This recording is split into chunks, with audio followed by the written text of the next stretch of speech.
Senate Committee on Emerging Issues, Professional Registration is going to go ahead and get started with subcommittee. We're going to start with Senator Nicola, Senate Bill 920, whenever you're ready.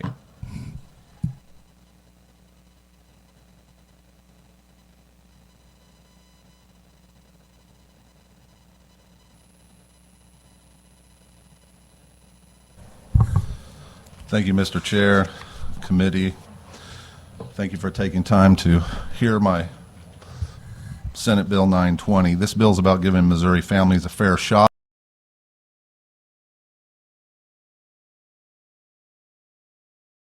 Becomes harder for working families to compete, harder for communities to stay stable, and harder for people to build wealth through home ownership.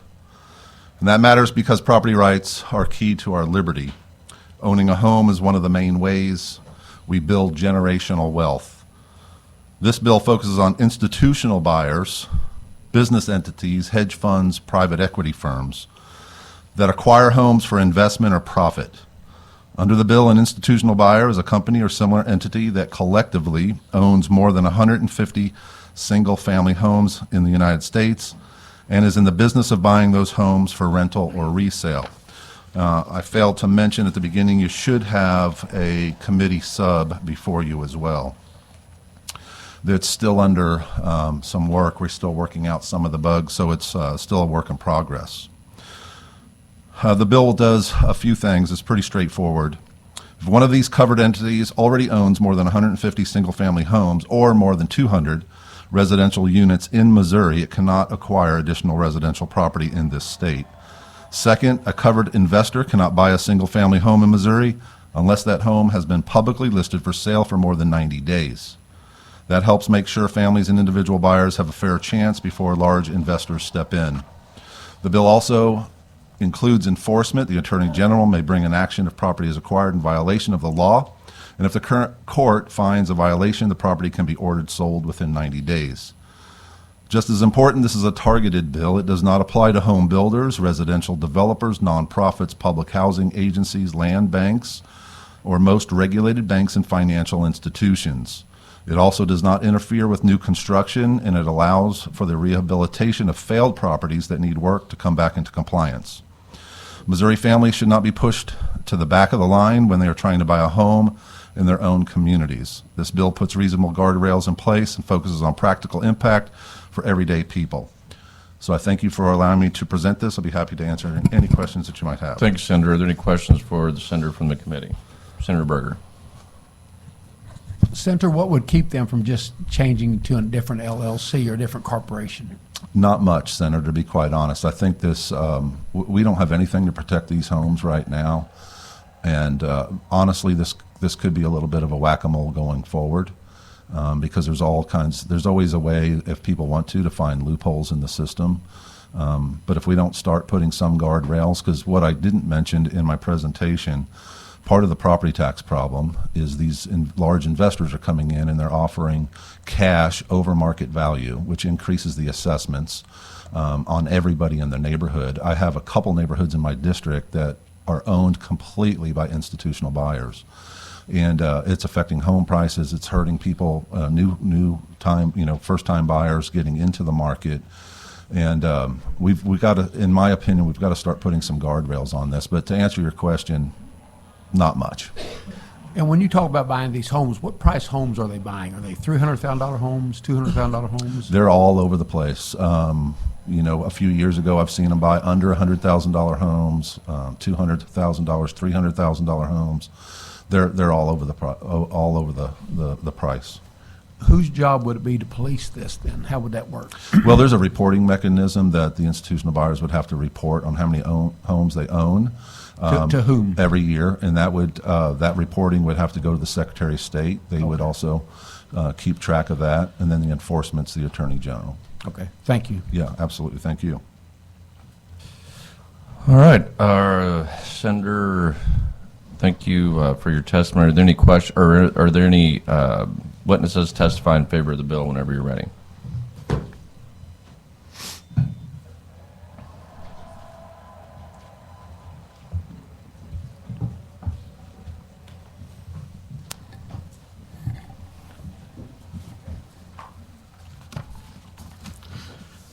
Good morning. My name is Lucas Caldwell McMillan. I'm Chief of Policy Staff at Empower Missouri. Empower Missouri is the largest statewide anti-poverty advocacy organization. And as part of that work, we convene a statewide affordable housing coalition. Coalition is made up of individuals and organizations who are working to ensure that every Missourian has access to safe, affordable, stable housing. And I'm pleased to testify in support of Senate Bill 920 on their behalf. Today, it is estimated that the U.S. housing market is short at least 6.5 million homes to meet the current demand. According to a survey from the Mortgage Bankers Association, 70% of Americans now believe that it is unrealistic to expect to purchase a home. Home ownership has been a cornerstone of the American dream over the last century, but now most Americans feel that dream is out of reach. Senator Nicola mentioned first-time home buyers being impacted by this. According to a survey from the National Association of Realtors, last year, the average age for a first-time home buyer climbed to an all-time high of 40 years old. That's the average. In addition, the share of first-time home buyers in the market dropped to a record low of 21%. One factor exacerbating the shortage is the activity of institutional investors who buy up housing inventory to flip or rent out for profit. Last year, real estate investors purchased 1 out of every 3 homes that came on the market. And today, real estate investors own about 20% of the 86 million single-family homes in the country. Investing in lower-priced homes helps investors maximize their profits, but stresses the market even further by preventing working-class families from purchasing those homes. According to a report from Bankrate, investment companies are hard to bid against because they make cash offers to buy homes and are willing to accept them in as-is condition. This practice, after they flip the property, means that the new price is likely to be too high for buyers on a budget who may have been willing to rehab the homes themselves over time. In recent years, more and more institutional investors are holding on to properties and using them as short-term rentals. Properties that could be occupied full-time are being taken off the market and rented out for just a few nights each month, providing a profit for their owners but depriving the community of necessary housing stock. We believe that SB 920 is a necessary step in the right direction to ensure that our already limited housing stock is being used for its intended purpose, providing homes for Missouri families instead of profits for wealthy institutions. Thank you. Are there any questions from the committee for the witness? All right, seeing none, are there any other witnesses testifying in favor of the bill whenever you're ready? I'm going to stop you real quick. Arnie, we're going to go ahead and take a break and call the roll. Chairman Brown. Here. Senator Berger. Here. Senator Brown. Senator Huff. I'm here. Senator Lewis. Senator McCurry. Here. Senator Schwar. We have a quorum. All right, we have a quorum. We're going to go ahead and Arnie, whenever you're ready. Good morning, Mr. Chairman, members of the committee. My name is Arnie C. A.C. Dienoff, State Public Advocate. I submitted my electronic form online. Should have received it yesterday. Is that correct, Madam Secretary? Thank you. I'm in support of SB 920. There is going to be a lot of loopholes, a lot of maneuvering. A company can open up as many LLCs. There's no prohibition against opening up the limited liability corporations. I feel, even though I support this, I think we need to limit the amount of homes.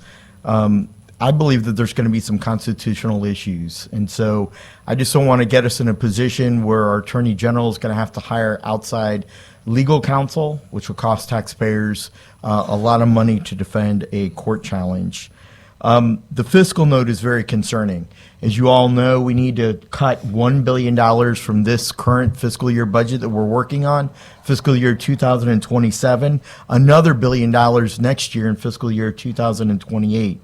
This fiscal note, and I think somebody asked a question of how it's going to be enforced. I think Senator Berger asked that.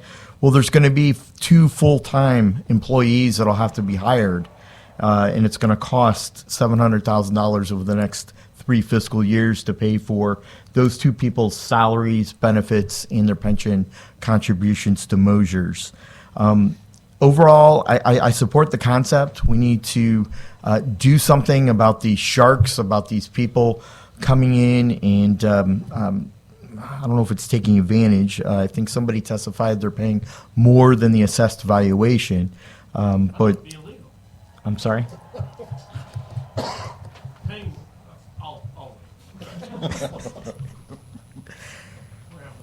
But overall, I think there's room to make this bill work. So therefore, I'm in support of SB 920. Thank you, Mr. Chairman. Senator Huff. Morning, Arnie. Good morning. How are you? I'm doing okay. How about Good. you? So, when did it become a problem for the free market to play out in this world? It's not a problem, but I think when housing Well, you is, said I think it's a problem. we've seen You it said it's since a problem. COVID. Hold If not, I on, wanna can be I told- answer? Sure. Hold on. I think since COVID, we've seen a lot of people come into Missouri buying up houses, not only from our own country, but from investors around the world who are investing in Missouri house areas. Are you done? I am now. Okay. What's wrong with that?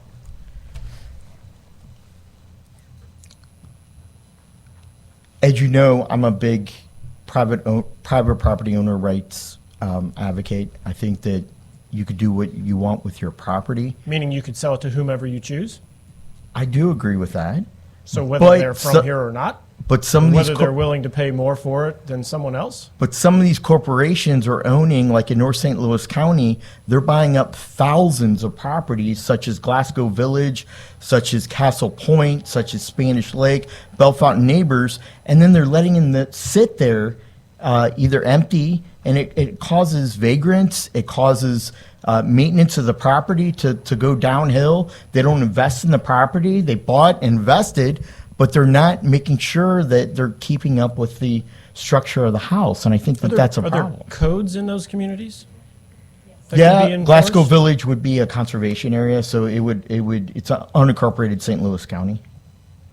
And who is selling those homes? Well, the problem is To those- these those foreign investors. buyers, nobody can find them. There's nobody that is So we get their accountable money.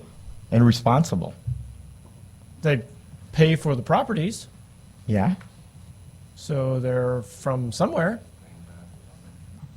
All right, I'll end up having a conversation with the bill sponsor. I appreciate your testimony. Thanks, Mr. Chairman. Thank you. I want to follow up on a question on that. So who are the entities that are selling these properties that you're talking about? Because I'm assuming the new buyers are not only, they're paying taxes on that, and I'm also assuming that probably the entities that are selling those properties are banks or other financial institutions that's taking those properties back. So go ahead, explain that. Who are the entities? Yeah, They have I'm, fancy. I'm assuming they're not individuals selling these properties. No, like that you're talking about They're North County, St. conglomerate Louis. investors. I mean, who else is going to buy that? They're conglomerate investors. But the problem is I don't know if they're paying the taxes or not. You can go 3 years in Missouri without paying a dime of taxes before you lose it to somebody who buys it at the Yeah, and then those collector's taxes are sale. put into the sale. So Yeah. we eventually get the taxes on that. I know how it works. Oh, correct. And I agree with you on that. But who are these people? They have fancy names, fancy LLCs. No, I'm talking about the ones that are selling the properties, not the ones buying them. Who's selling those properties? Are they individuals or are they other groups? It's a various. I know, like around the St. Louis metro area, somebody might have 25 properties and they might sell them all to one entity. And I'm It's a not group sale. attacking you here, but I'm kind of leaning like towards what Senator Huff's trying to say. As a property owner and a landowner, I have a real problem with government trying to tell me who I can't sell my property to. And this 90-day deal, I mean, what's it matter? I mean, there's some people that might not have 90 days to wait on getting rid of a property before the bank puts the hammer down on you or whatever, so. I agree with you. I mean, I sympathize with those type of I mean, as people. Republicans, we're always sitting here talking about property rights and individual rights and all this, but we just continually try to.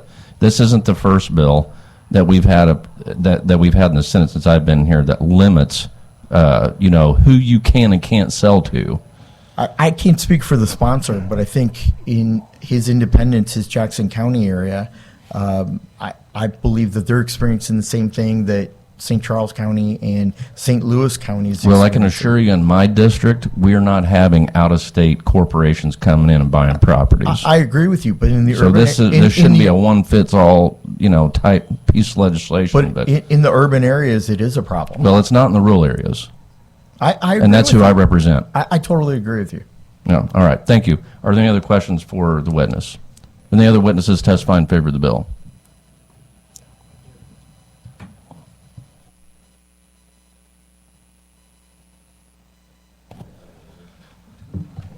Thank you, Mr. Chairman and members of the committee. My name is Braden Pemberton, and I'm with the City of Independence, and we would just like to go on record in support of the legislation. The City of Independence. Are there any questions for the witness? Please. Hearing none, are there any other witnesses testify in favor of the bill? You're excused. Mr. Chairman? Oh, did- Senator Huff. Mr. Chairman, I didn't know if Mr. Hemphill wanted to testify in favor of this. He does not. Okay. I see his whole office is here. So thanks for being here, Brent. Thank you, Mr. Chairman. Are there witnesses testify in favor of the bill? Here, seeing none, are there any witnesses testify in opposition to the bill?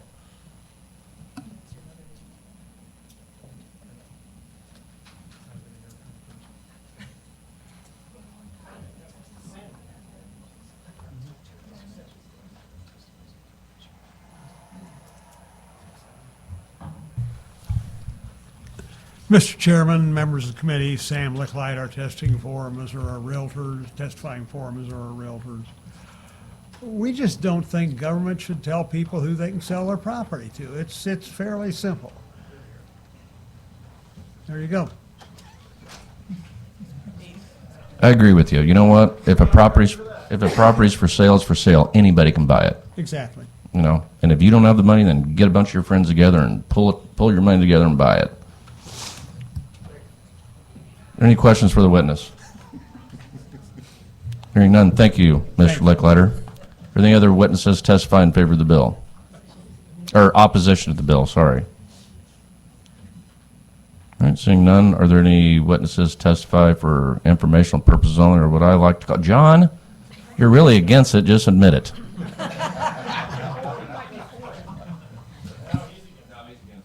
Good morning, Mr. Chairman and Senator Huff. I'm here today, John Barget, appearing on behalf of the St. Louis Home Builders Association. We have had extensive discussions. We've had extensive discussions with Senator Nicola and his staff, Senator Adam Schnelting, who has a similar bill, Senate Bill 1001, which I think is on the Senate perfection calendar, and Senator Doug Beck about this topic. I learned about it last year, I think, through an amendment that the senators offered. Our concern is, I don't need to give you all a tutorial about the benefits to our economy of home building in the state of Missouri, the jobs it create, and we certainly don't believe that the senator or the other senators want to impugn on the ability of the home builders to operate. In the Senate committee substitute, I believe, which they were kind enough to share with me this morning, under the definition of corporation, they do have an exemption for home builders that we feel would allow us to continue to buy property from those that we want and to develop and create those jobs. One exception that I will be talking with Senator Nicola's staff about and the senator is under institutional buyer, that we would just simply have that same protection in there as a suggestion from us. But I appreciate the senator and his staff willingness to work with us. Thank you, John. Are there any questions for the witness? Senator McCreary. Good morning. So the situation that I'm thinking of that's been covered by the Post-Dispatch, for example, it seems like these large companies are buying up houses in areas where it tends to be people that maybe have some financial challenges and things like that. So they're buying existing homes. So I think your angle on that, it's not that that this bill's going after somebody buying up a bunch of new homes, but I think what you're getting at is there's a possibility that if one of these companies has bought up an entire block, that the home builders want the ability, like these older houses could be torn down and then a new subdivision could be put there or something like that. Senator, I do think that what we're both familiar with from the Post-Dispatch articles, I agree with you. I don't believe any of those articles or the intent of these bills were aimed at home building at all. I do believe Senator Nicola, Senator Schnelting, and Senator Beck. However, and Senator, you may correct me if I'm wrong, I believe the amendment which was offered last year said any corporation which has more than $25 million in assets on a daily basis.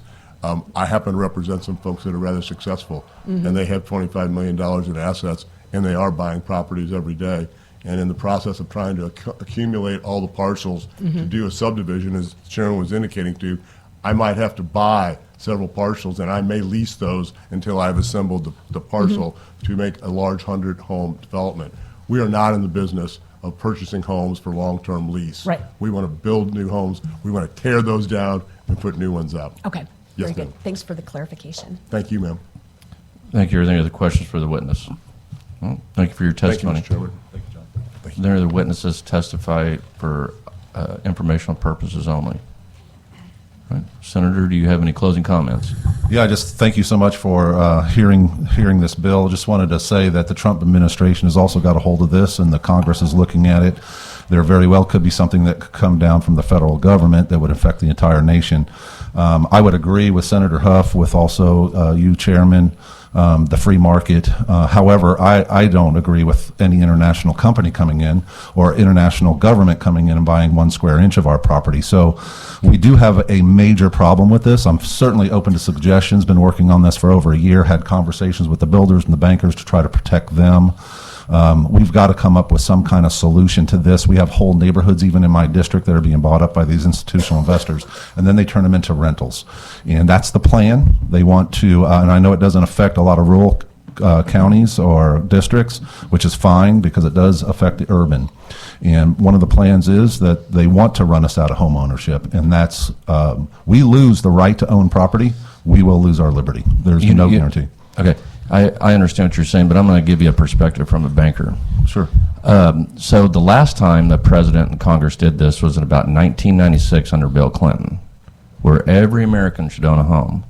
And then it led up slowly to the real estate bubble that burst in 2008, and it took about 10 years to recover from that. So keep that in mind, and you might research that a little bit before we start going down that road of doing what President Trump wants to do. Yeah. And if I would add anything into this bill to limit anybody from purchasing real estate in this state, it would be the government. I would like to see the conservation and the U.S. Forestry Department not own more land in this state than what private landowners do, because they do. I'd be open to that, for sure. Thank you. All right, next bill is House Bill 1961. Representative Peters.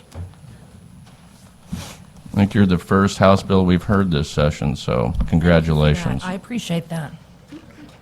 Thank you so much, Mr. Chair, committee members. Representative Tara Peters, District 122, representing Phelps County, which is Rolla and St. James. I appreciate you letting me present to you House Bill 1961. This bill establishes the Dietitian Licensure Compact, which is an interstate agreement that allows the practice of dietitians across state lines with other states that are also part of that compact. The bill outlines the licensing requirements, education requirements for the dietitians, and the duties of the member states. This bill also further proposes to establish a joint government agency known as the Dietitian Licensure Compact Commission, which will administer and enforce that compact. It'll adopt the rules and the bylaws.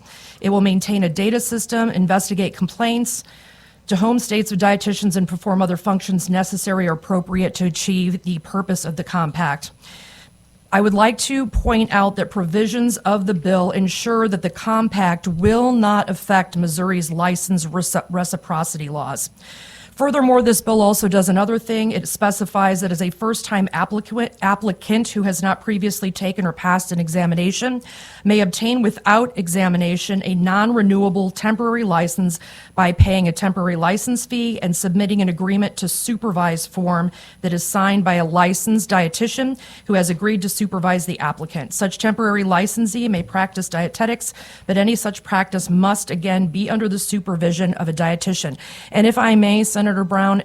This bill came about as a result in our district. So our local rural hospital has several dietitians that were working. The young girl that was hired by our hospital had taken the test and unfortunately had not passed the first time. So instead of allowing her to continue to be employed by our rural hospital, they had to let her go until that license was gotten. So again, this is just providing a temporary license so that the dietitians can continue to practice, provide good health care for our state and those that are serving in our rural community hospitals under the supervision of a licensed dietitian, and also allowing us to have licenses that pass the state line, again, to offer that continuum of care in our health system. So with that, I thank you for allowing me to present this bill. It did pass in the House 137-8 several weeks ago. This is the fourth year I presented this, and I have a really good feeling that this is going to move forward this year. With that, I'll take any questions. Thank you, Representative. Are there any questions for Representative Peters? All right, hearing none. First witness testify in favor of the bill whenever you're ready.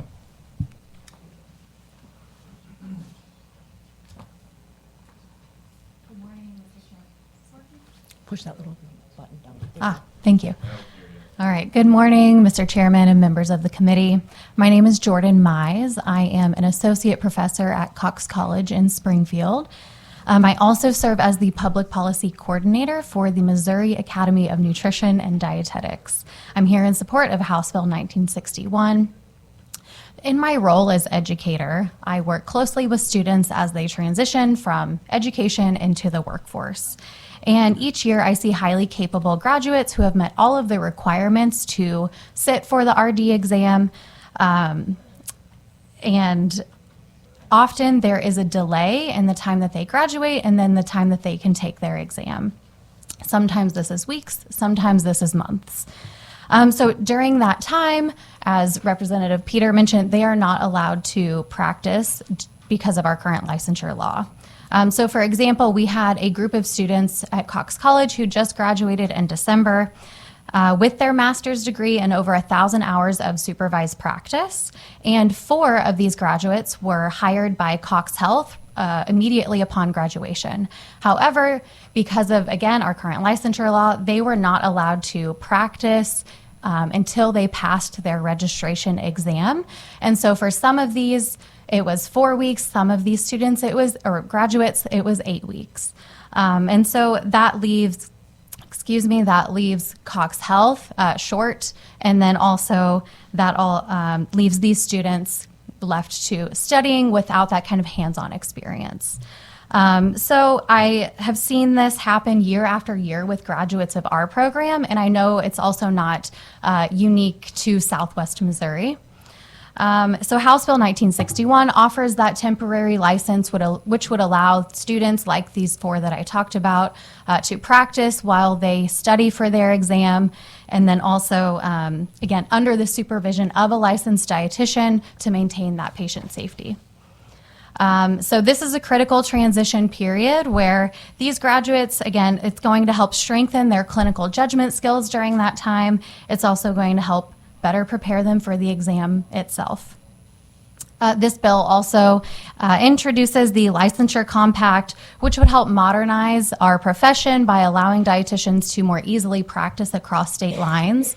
I've seen this as a trend with our graduates too, entering into the telehealth field with companies like Nourish. And currently, also I should mention that all of the surrounding states, including Oklahoma, Tennessee, Arkansas, Kansas, Nebraska, and Iowa, have all enacted the dietitian licensure compact. So joining this compact would expand access to nutrition care for Missourians, especially in those rural communities. And so as an educator and an advocate for this, I strongly believe it's a needed step forward, and I respectfully encourage you to vote yes for House Bill 1961. All right, thank you for your testimony. We're going to pause real quick and do an executive session. While we got everybody here, I make a motion to move into executive session. I have a second. I have a second. I move that Senate Bill 1430 be brought before the committee. Do I have a second? I have a second. All those in favor say aye. Opposed, no. The ayes have it. The bill is for the committee. I move that Senate Bill 1430 be voted out of committee. Do pass. Do I have a second? I have a second. This is Senator Henderson presented Senate Bill 1430 last week. This bill modifies and creates new provisions relating to regulation of certain metals. Is there any discussion on that? Hearing none, National call the roll to vote. Senate Bill 1430 out of committee do pass. Chairman Brown. Aye. Senator Berger. Senator Brown. Senator Huff. Senator Lewis. Senator McCurry. Senator Shore. 5-0. By your vote of 5-0, the motion carries. I now move out of executive session. I have a second. I have a second. We are out of executive session to resume our normal hearing. Are there any questions from the committee for the witness? Hearing none. Thank you for your testimony. Are there any other witnesses to testify in favor of the bill? Whenever you're ready, please come forward.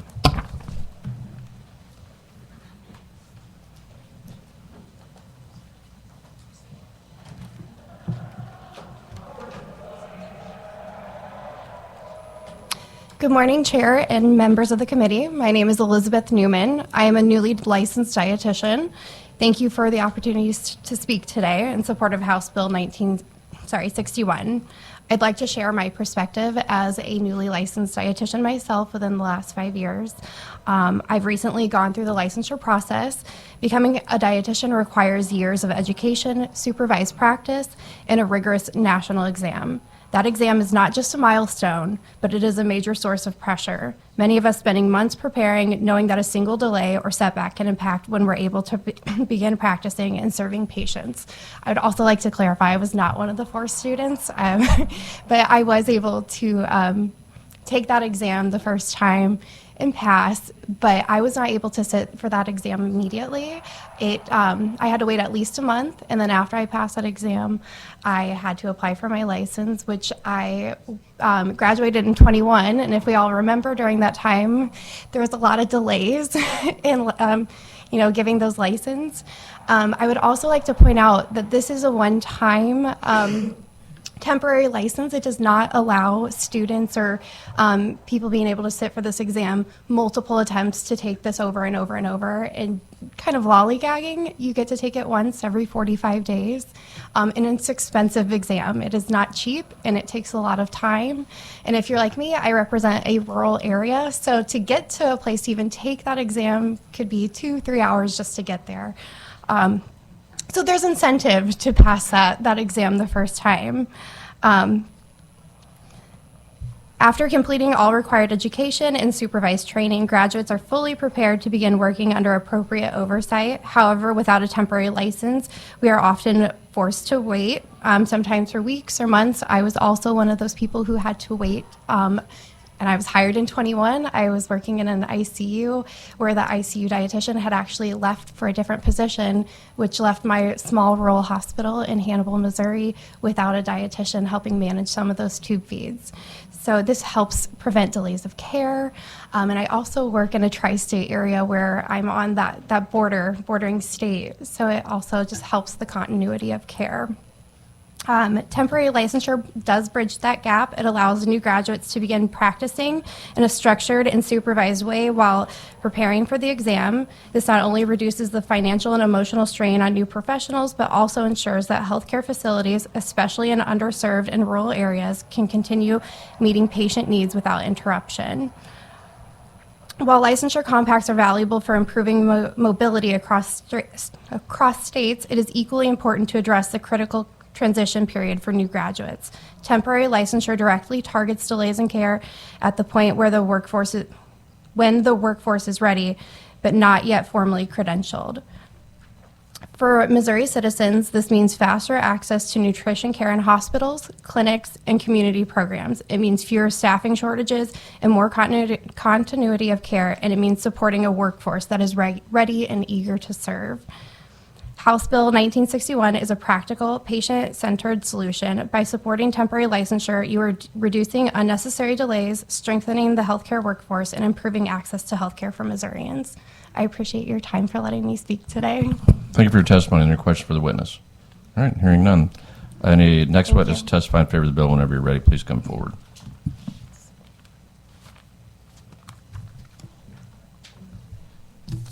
Good morning, Senator, Chair and Senator.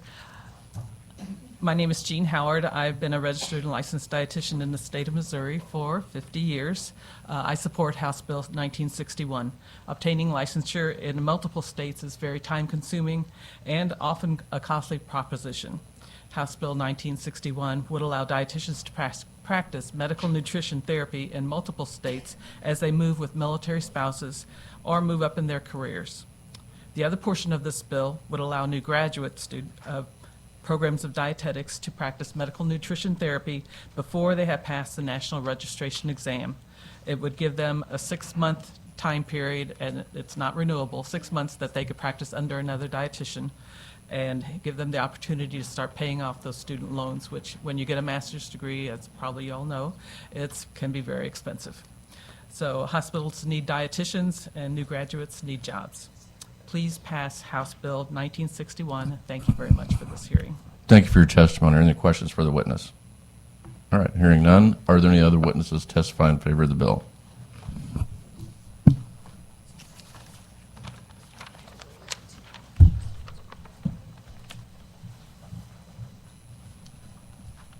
Not very slim and trim anymore.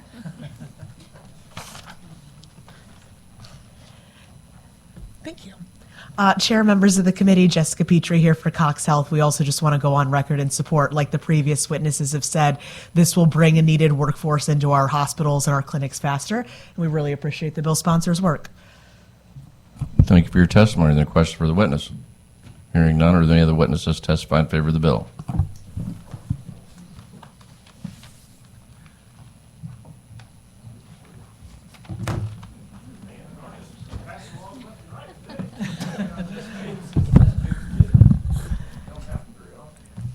Especially on compacts. Thank you very much, Mr. Chairman. Arnie C. A.C. Dienoff, State Public Advocate. I submitted my electronic testimony through the Senate Witness website. Overall, I don't agree with a lot of compacts, but in this compact, I agree with. I think that there's enough controls in this bill, this House bill that is offered up. There's enough controls, there's enough local control for investigations and to make sure that we don't have any bad actors or somebody taking advantage of a Missourian. As you all know, we are surrounded by 8 states. I believe Missouri is the most surrounded state of other states in our entire nation. There's a lot of cross-border of needs, especially in the Boot Hill, the southwest portion, the eastern portion, and the western portion of our state, along with the northeast and northwest. And I would like to see this bill passed, and so therefore I support the bill. Thank you, Mr. Chairman. Thank you for your testimony. Are there any questions for the witness? All right, hearing none. Are there any other witnesses testify in favor of the bill? Jacob, are you going to testify in favor of the bill? I saw you stand up earlier. I was just suggesting. All right. Are there any other witnesses testify in favor of the bill? Are there any witnesses testify in opposition to? Melanie, you're going to testify in opposition to the bill? Yes. Are there any witnesses to testify for informational purposes only, or like I like to say, you're really against it, you just don't want to admit it? Go ahead whenever you're ready. Thank you, Chairman Brown. Hello, good morning. My name is Jennifer Bean. I am the Health and Mental Health Legislative Policy Fellow with MOST Policy Initiative. MOST provides nonpartisan, evidence-based research to the Missouri General Assembly at the request of legislators. And today I'm here to provide information around interstate healthcare compacts. Licensing requirements in healthcare exist to ensure public health and safety by checking professionals are qualified and meet standards of care. While state law governs where they can practice, clinical skills apply across state lines. Most healthcare professionals have nationally standardized training and exams to qualify for these state credentials. In Missouri, state licensing boards are the entities that grant these credentials and review disciplinary actions. Missouri uses 2 tools, interstate compacts and universal license recognition, to manage healthcare licensure. The main difference in these 2 tools is how they recognize licenses across state lines. Interstate compacts are 2-way contracts between states. This means that Missouri clinicians can practice in other member states, and clinicians from other states can practice in Missouri under the defined compact rules. Missouri currently uses interstate compacts for 12 healthcare professions. For healthcare professions without a compact, Missouri uses one-way universal license recognition. This allows qualified out-of-state practitioners to get a temporary license, but it does not give Missouri practitioners the ability to practice in other states. Another important difference includes the compact shared multi-state data system used for real-time verification of disciplinary records. Universal license recognition requires manual case-by-case verification for each applicant. Data show interstate compacts in healthcare impact healthcare in three ways. First is healthcare access. Compacts allow clinicians to provide continuous care for populations that move, like military families, university students, and residents in border states. Second, professional oversight. The shared database reduces duplicative paperwork for clinicians and gives state licensing board immediate access to disciplinary records. Last, state authority. States keep their legal power to set licensure requirements and discipline practitioners. Joining a compact does mean adopting uniform legal language that may differ from current statutes. Thank you for the opportunity to provide this information, and I'm happy to answer any questions the committee may have. Thank you for your testimony. A lot of good information. Are there any questions for this witness? All right. Hearing none, are the other witnesses testify for information purposes only? Representative, do you have any final comments before we? Thank you for your time. And lastly, we talk a lot in this body about moving things forward in terms of workforce development and providing good, accessible health care to all Missourians, and I think this bill covers both those things. Thank you. Thank you. Next bill up, House Bill 2591. Representative Stinnett, whenever you're ready.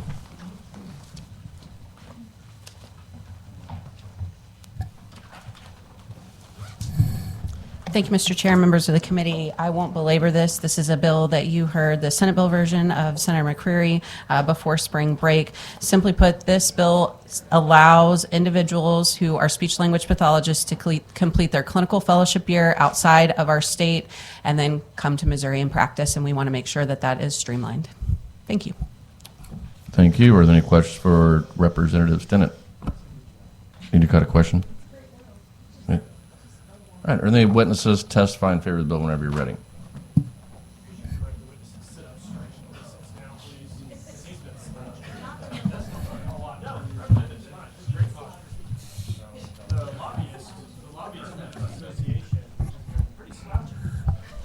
Mr. Chairman, if you could direct him to fix his tie, I would appreciate it. Hey, will the witness please fix his tie, please? Thank you.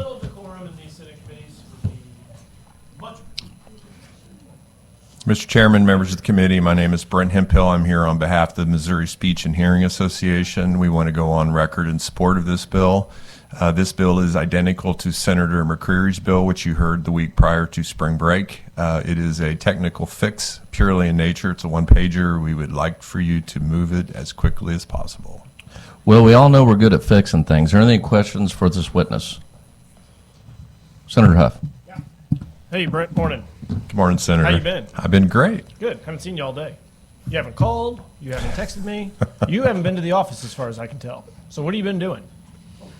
I've been lobbying on this bill, Senator, Really? and would appreciate your support. I fully intend on supporting this bill. I just don't know where you've been. We talk literally I've every been- morning when you answer the phone, which apparently Sounds on like we're Tuesdays married. we don't do this anymore. No badgering the witness, please. That's all I've got. Any other questions for the witness? All right, thank you for your testimony. Are there any other witnesses testify in favor of the bill? 3 for 3.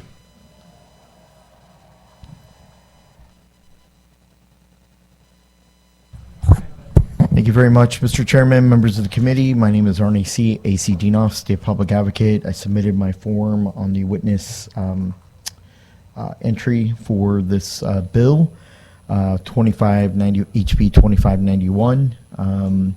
Again, it's a simple fix. It makes a lot of sense, especially with our border states. I just want to ensure that we are making sure their investigations are being done on a timely basis, that the compact accurately reports back to the Division of Professional Registration, and that we make sure that there's not bad actors taking advantage of Missourians. For those reasons, I supported the Senate bill version, Senator McCreary, and I also support this HB 2591. Thank you, Mr. Chairman. Thank you for your testimony. Any questions for the witness? All right, seeing none. Any other witnesses testify in favor of the bill? Any witnesses to testify in opposition to the bill? For informational purposes only. Representative, do you have any closing comments? Thank you. Thank you. No further business coming before the committee. I move to adjourn. Do I have a second? I have a second. We're adjourned.